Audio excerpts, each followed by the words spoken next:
Good afternoon, everyone. Let's talk a little bit about a reciprocal discipline case involving the lawyer Larry Klayman.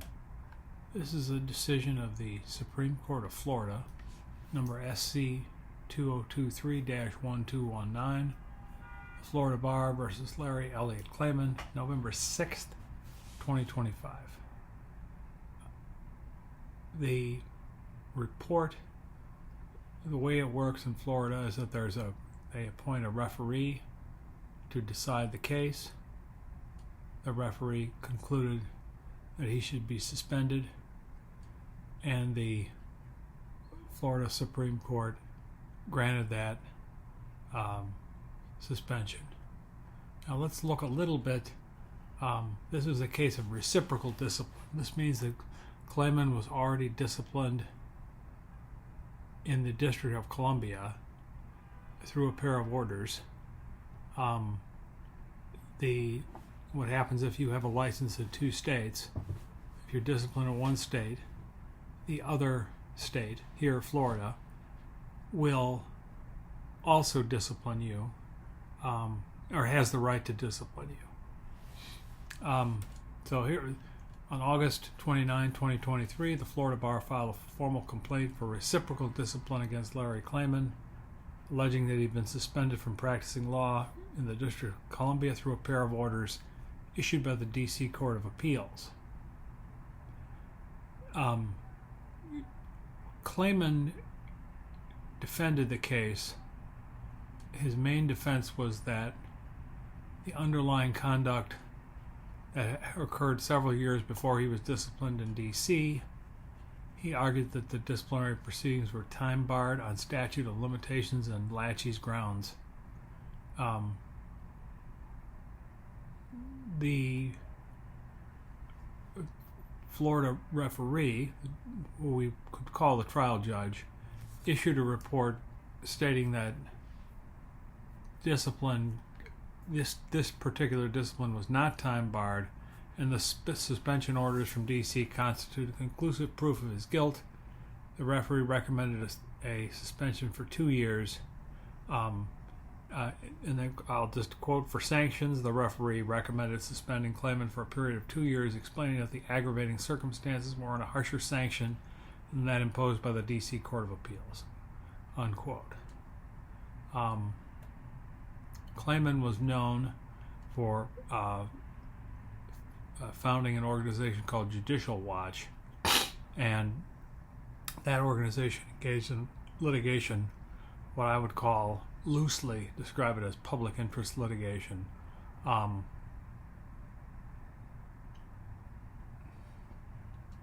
So the first count against Klayman was that he had represented Judicial Watch to represent a client named Peter Paul. Quote, Paul later sued Judicial Watch for breach of the agreement, and Klayman entered an appearance on Paul's behalf, again without seeking consent from Judicial Watch. So that violates Rule of Conduct 1.9 because it's a conflict of interest. In other words, in order to represent Mr. Paul in the litigation against Judicial Watch, he had to get Judicial Watch's consent, his former client's consent. Failed to do so, that's a violation of the rules. Count 2 of the case involved a sexual harassment lawsuit that Klayman began representing a plaintiff named Elham Sataki. That occurred in 2010. The Klayman and Sataki agreed to a 40% contingency fee agreement with no retainer, but Klayman later unilaterally increased his fee to 50%.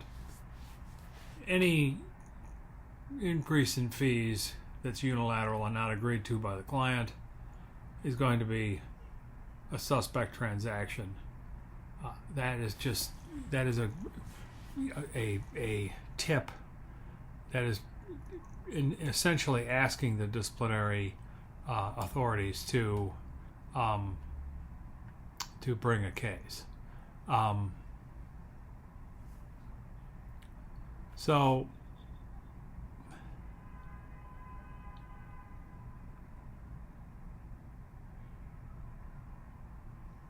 here's where the relationship between Klayman and the client became problematic. In April 2010, Klayman began to repeatedly express strong feelings for Satake. When Satake told him they could only be friends, he persisted, told her his feelings for her rendered him non-functional as a lawyer and that she would get better legal representation from someone else. Satake wrote Klayman a letter telling him to withdraw the remaining lawsuit. Klayman did not dismiss the entire case and continued acting on Satake's behalf. Satake wrote Klayman another letter stating that his services had been terminated. She later wrote him again and reiterated that he was not representing her in any capacity, but he sent her a reply stating he could not allow her legal rights to be lost. He then filed a notice of appeal in Satake's civil case without speaking to her about whether she wanted to file an appeal. Quote, during the hearing before the referee, Klayman denied having romantic intentions towards Satake and insisted he had consulted with Satake about all actions taken on her case. Klayman also disputed the existence of a contingency fee agreement, and he denied pressuring Satake to pursue publicity. This conduct was found to be violative of numerous D.C. rules of professional conduct and resulted in Klayman being suspended for a period of 18 months. The referee in Florida found that essentially accepted the discipline findings of the D.C. bar, and then the referee recommended that he be found guilty. And then for the first count that he violated Rule 1.9, engaging in a conflict of interest. And then for count 2, the referee recommends finding Klayman guilty of violating D.C. Rules 1.2a. Lawyer shall abide by client's decisions as to objectives of representation and shall consult with client as to means used. 1.4b. Lawyer shall appropriately explain matter to client. 1.5b. Requiring written agreement regarding representation. 1.5c. Contingent fee agreement shall be in writing. 1.6a1 and a3. Lawyer shall not knowingly reveal a confidence or secret of a client or use such for lawyer's advantage. 1.7b4. Lawyer shall not represent a client if lawyer's professional judgment will be or reasonably may be adversely affected by the lawyer's own personal interests. And 1.16a3. Discharged lawyer shall withdraw from representation. The referee then recommended a 2-year suspension. The referee listed a number of aggravating factors in the opinion. There were 2 mitigating factors, character and reputation. So then we arrive here at the Florida Supreme Court. In that appeal, he argued that the D.C. proceeding should not be conclusive. The Florida Supreme Court agreed with the referee that there's conclusive evidence that of the 2 breaches of the rules, the conflict of interest and then the activity involving the representation of the in the sexual harassment lawsuit. Klayman has a number of challenges to the orders. The Florida also brushed aside the question of whether it's time barred.